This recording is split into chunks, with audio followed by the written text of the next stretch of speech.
Hi, y'all. This is Nina, and you're watching Southern Digest. White House Press Secretary Jen Psaki said there are no Americans stranded in Afghanistan. At least that's not how she would characterize it.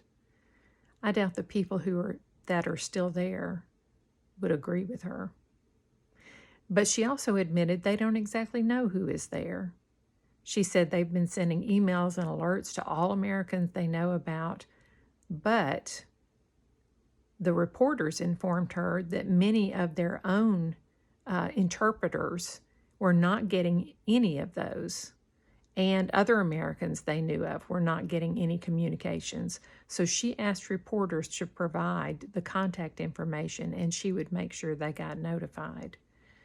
I don't think it would do much good. What they've received so far has been so confusing and contradictory that they still don't know what to do. The deadline that Biden has declared for getting Americans out of Afghanistan is August 31st. The Taliban says they will enforce that deadline, and if Americans are still there after that date, they will suffer the consequences. They've also stated they will not allow any more Afghans to leave. World leaders are urging Biden to extend the deadline because it isn't enough time to get everyone out, including their own people. The U.S. has facilitated the evacuation of almost 59,000 people since August 14th. 4,000 of those are Americans. The rest are Afghans.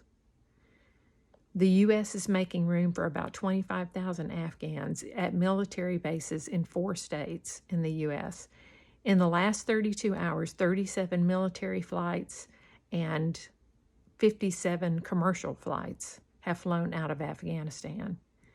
Now, Adam Schiff, Democrat representative, says that he doesn't believe it's likely the U.S. can complete the evacuation by August 31st, since over 10,000 Americans may still be remaining in the country. House Minority Leader Kevin McCarthy agrees with him. The U.S. is the one securing the airport. Other world leaders know that if the U.S. leaves, they'll have to pull out too. They'll be forced to, because they won't have the means to keep things open. And they won't have the means to get their people out. They will still have people stranded there. Biden's leadership has weakened the American influence so much that Italy, France, the UK, and Germany have turned to Putin and to China to get help in getting their people out. Many Afghan allies are trapped behind Taliban lines, and all they can do now is pray and look for help from unofficial, non-governmental channels. Meanwhile, the United Nations High Commissioner for Human Rights says that they're receiving reports of the Taliban summarily executing civilians and recruiting children to be soldiers. The Afghan central bank holds assets of about $10 billion. $7 billion of that is in the Federal Reserve Bank in New York. It was reported that the Biden administration had frozen that $7 billion the day Kabul fell, so the Taliban would not be able to access. But considering how much hardware we have left there and the wealth that was left behind, I think they're still sitting pretty.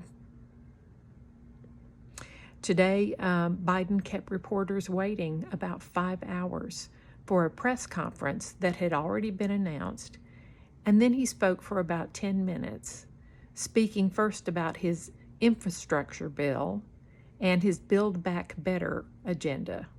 And then finally, third, he mentioned Afghanistan and the fact that he would not extend the deadline.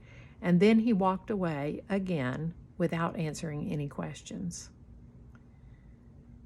I think the overarching theme of this administration can be summed up in 5 words. Make the Taliban great again.